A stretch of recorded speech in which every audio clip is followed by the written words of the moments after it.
A new mighty military machine has appeared on the battlefield, and it walks on two legs. This 18-foot monster towers over the enemy and marches towards them at up to 35 miles per hour. In previous to enemy small arms fire and the pilot fighting and air conditioning, this miracle of fusion of man and machine is the ace in the hole to win the Vietnam War. But the idea developed and prototyped 70 years ago never left the testing labs, let alone entering the jungles of Southeast Asia. Why did the military and General Electric seemingly develop futuristic science fiction technology, solving many of the issues with creating two-legged mech suits, only to abandon it in its infancy? This is the hidden story of the walking machine, the Pedipulator.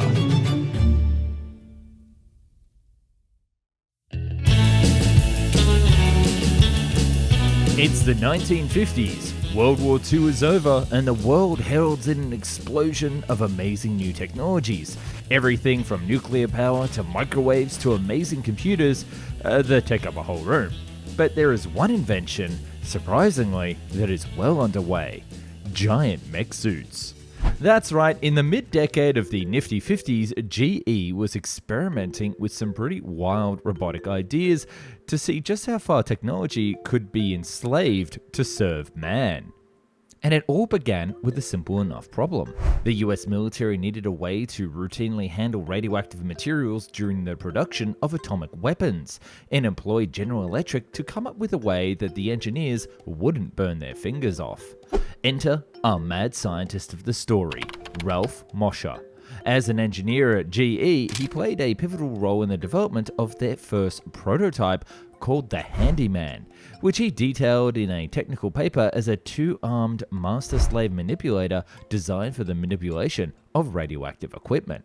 Honestly, the rest of this tale is going to sound pretty Fallout-esque, so hold on to your handles and get those Geiger counters. Facilitating control over the colossal mechanical arms was a wearable control harness, empowering the operator to direct the manipulator's movements. Each gesture or hand movement executed by the operator whilst wearing the harness was faithfully replicated by the manipulator. And it was fluid and accurate, being able to twirl a hula hoop with no effort and casually lift and crush things up to 60 times more than a mere mortal, making the operator a virtual superhero. In fact, part of the original report even highlighted the psychological ramifications of the technology and said that a doctor might have to be on staff for when those operators go power mad. Mosher went on to christen the Handyman as the Cybernetic Anthropomorphologist Machine, or CAM for short, envisioning the application of such a control system in a diverse range of tasks and industries, with a big civil application being aimed at the construction industry. But there is just one problem with the current tech, was that it wasn't easily portable. So thus they would come up with their next version called the Hardyman, and it was the first attempt by GE to build a practical powered exoskeleton. This machine was intended to allow the wearer to lift loads of 1,500 pounds, which is 680 kilograms, with ease. Alas, they could never get it to work properly, and weighing 1.5 tons meant that it was impractical for the average man to use. Thus, the engineers decided the arms would need to be attached to a suit that the operator could walk around in. And to fit this all in one suit, it would need to be big, at 18 feet tall. When I think of giant walking robots, I think science fiction, and there is no greater science fiction universe than perhaps Star Trek. I love to imagine what if we had lived in that world and got to explore the universe with such crazy technology, much like the walking robots that we're looking at today. Well, thanks to today's video sponsor, you don't have to imagine it because Stellar Trek Fleet Command is here.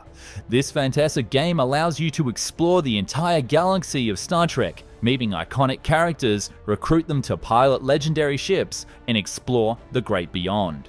Those characters include pretty much every major player from the Next Generation, the original series, the J.J. Abrams films, Discovery, and more, including Kirk, Spock, Michael Burnham, and Data and Geordi. It's actually kind of ridiculous how many characters there are.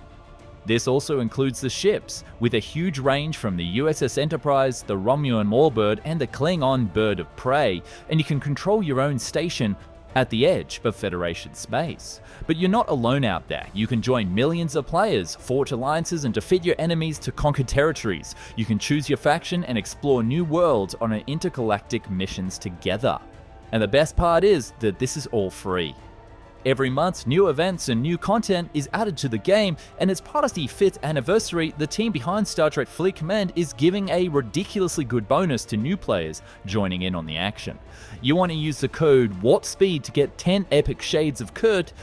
That gives a massive benefit to any ship that he's on. They provide amazing defensive stats whilst also providing strong buffs for any ship that they're on.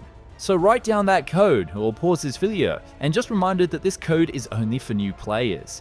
I'll see you among the stars in Star Trek Fleet Command.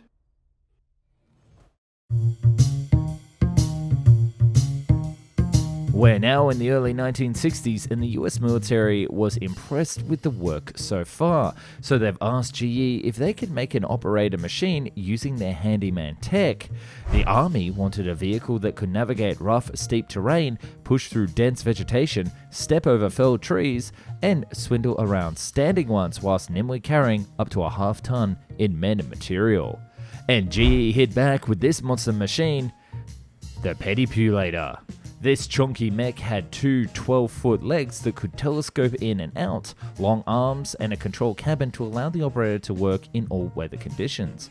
And work it could, lifting 8,000 pounds, moving at 35 miles per hour with many different attachments to its telescopic arms. The controls were so sensitive that it could either push aside an entire loaded Jeep in the mud or lightly step on a light bulb without breaking it. And you might notice that the operator isn't actually sitting during use, rather is fully strapped in, pulling on the levers to move each leg back and forth as the robot walks across the terrain. But you might ask, how on earth is this vehicle balancing when it looks like a simple gust of wind could push it over? Well, this is where Mosher was brilliant. The human operator would stand on a board that would rock back and forth, and the natural two-leg balancing of a human would translate through it to the actual mech's feet. There would be no AI or computers required. The team developed a prototype that was so flexible that it could even bow to generals when they came to see their progress without toppling over. Mosher believed that the machine would be perfect for several civil applications, such as the forest industry, where it could make short work of entire trees. Able to cut them down and move them to trucks as easy as a housewife prepares a roast in the kitchen. His 1960 words, not mine. But it gets even better. What if you have multiple of them? That's where you enter something called caterpillar mode. 3 or more of these mechs would be able to join together in sort of a Tonga line that would increase speed, cargo space, and stability, perfect for moving along highways or more extreme unstable terrain. The military was impressed. Here was a machine that could do it all and might be the secret weapon that they were looking for to win in the dense jungles of the Vietnam War. It was even forwarded to NASA as consideration to walk on the moon for the upcoming Apollo missions. No spacesuits required. Alas, there were some major flaws with the machine that made the US Army take a pause. For one, the machine for all its uses burned through gas like crazy, like more than a typical army tank. Plus the sensitive controls that allowed it to pick a pencil off a desk, they would fall apart in actual combat conditions such as humid Vietnam. The long legs may have been intended to clear obstacles, but they also made the center of gravity far too high, leaving the machine all too susceptible to being knocked over. Plus, with its total height reaching up to 18 feet, it also limited its ability to walk through passageways. How could one pick up fallen logs in a forest if one couldn't travel through the forest, hitting every branch on the way down? Given a second of logic, this whole concept falls apart. So GE returned to the drawing board and sat down to figure out a better way forward, and the answer clearly was more legs.